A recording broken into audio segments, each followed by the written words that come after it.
I'm very excited about this next recipe. This next recipe is very near and dear to my heart. This is called Coquito, which is a holiday drink that you may or may not have heard of if you have friends or family that have origins in the Caribbean. I always say that it's Puerto Rican eggnog, but I also know that our friends like Dominican Republic and whatnot, they also make coquito. So it's not just Puerto Rican, I'm just biased.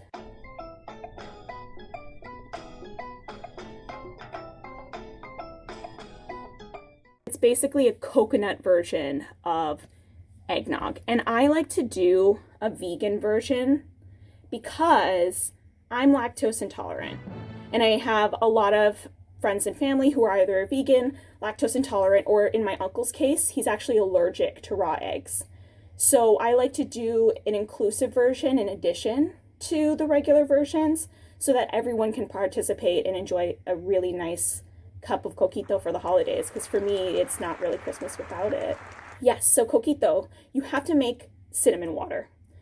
What's cinnamon water? So what we're gonna do first is you are gonna take 4 cinnamon sticks, and you're gonna put your 4 cinnamon sticks in a pot on the stove and 1 cup of water. You're gonna get the water to just begin to boil, then you're gonna turn it all the way down to a low simmer. And then you're gonna simmer your cinnamon sticks in the water for at least 10 minutes. You can simmer it longer. You might need to add a teeny bit more water because some will boil out. As long as it's 10 minutes at least, you're in good shape. And then what you're gonna do is you're gonna set your cinnamon water aside to come back to room temperature and cool off a little bit. And in the meantime, you start setting up the other ingredients. So the first thing that I'm gonna do is you would get your can of evaporated milk. You'll take your evaporated milk and you'll put it into the large bowl. I could not find, I usually use either a heavy coconut whipping cream myself is what I like to use because it's a bit thicker and it has a bit more of a sweetness. I couldn't find it this year. I went to the grocery store too late. And so I'm substituting because I still want coquito. And I think that substitutions work fine. So I got myself this almond and coconut like coffee creamer. So the whole point is that we want something really rich in your coffee in the morning, and so I figured this was a pretty close exchange. And all I did with the creamer, if you do have to make do with something else, is I put the creamer on a stovetop earlier, which is what you're seeing in my mason jar here. I put it on the stovetop and I added a tablespoon, I added 2 tablespoons of sugar to try to emulate the flavor of that evaporated milk, because evaporated milk has gotten some of the water taken out in order to make it a bit thicker, and it also then condenses the sugars down and it makes it a bit sweeter. So I kind of made it myself by taking my creamer and adding a bit of sweetener and cooking it in and cooking it down just a teeny bit. I think I only had it on the stovetop for also like 10 minutes. So you could do that at the beginning as well. And so I put my coconut in there. Next, a very important ingredient, my friend, Coco Lopez. So I'm gonna open it up. It's always a bit, it's always a nice thick creamy sugar layer on the top because it's cream of coconut, it's a sugared coconut. And you're gonna put your Coco Lopez inside of your vessel as well. And start mixing up as you go. Now I'm at the point where I would be adding the egg yolks. I can add egg yolks for myself because I don't have a food allergy and I am not vegan. But since I'm already halfway there with all of these coconut substitutes, I just usually do the vegan option. So what we're doing is the egg yolks are going to be predominantly a thickening agent. That's why they're present. There's a lot of argument between people whether or not it's also because this is an old school recipe and people were adding nutrients and additional calories. So you can take that for what it is, but I personally think a lot of it has to do with thickening. What I use as my substitute is silken tofu.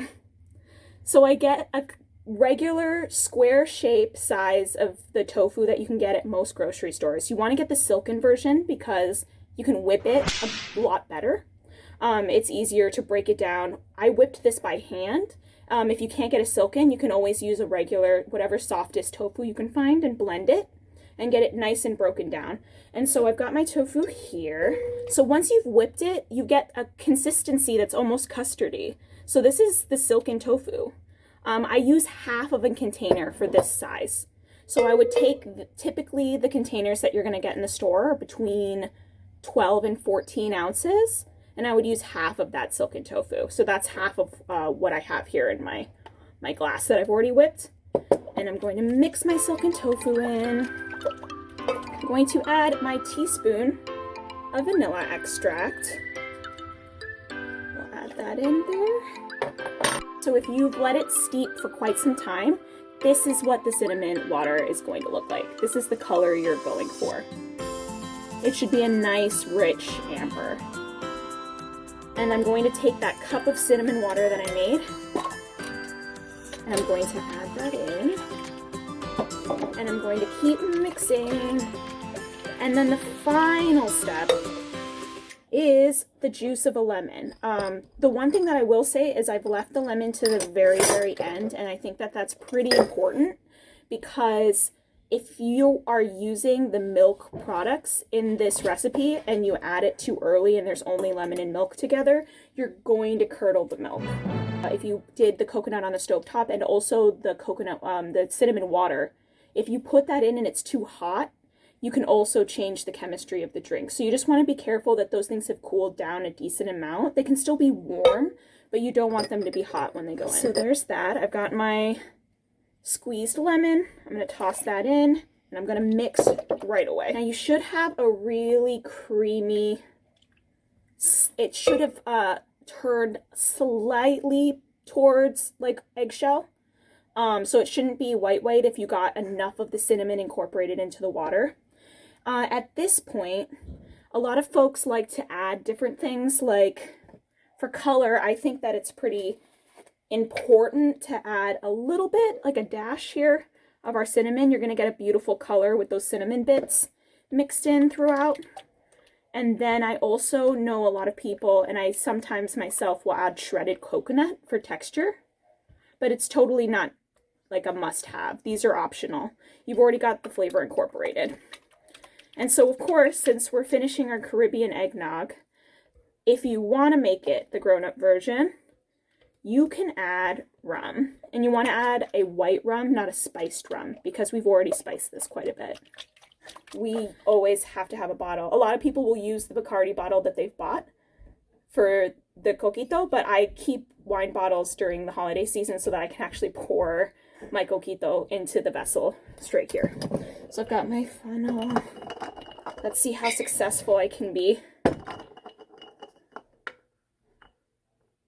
It's pretty thick, so if you can make sure that you lift your funnel as you pour, you'll leave room for the air to escape out of the bottle. That's just a little tip. Awesome.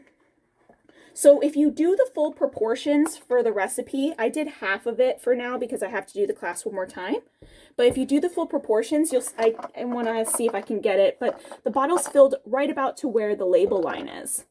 And so if you were to make this a grown-up version, you would then fill it to right when the neck begins, and you would fill it to there with your Bacardi or other white rums. But otherwise, this is it. That's the whole thing. And so what I usually like to do is, I've got myself a little stopper. Give it a shake so we can get any of the particles out, or get any of the lumps straightened out. And that's our Coquito. You definitely want to put this bad boy in the fridge. This has to stay in the fridge, especially if you put in the egg yolks. And you can use it for, you can have it for up to a week. Usually in my house or any of my family's houses, it doesn't last that long. But you can keep it in the fridge for about a week.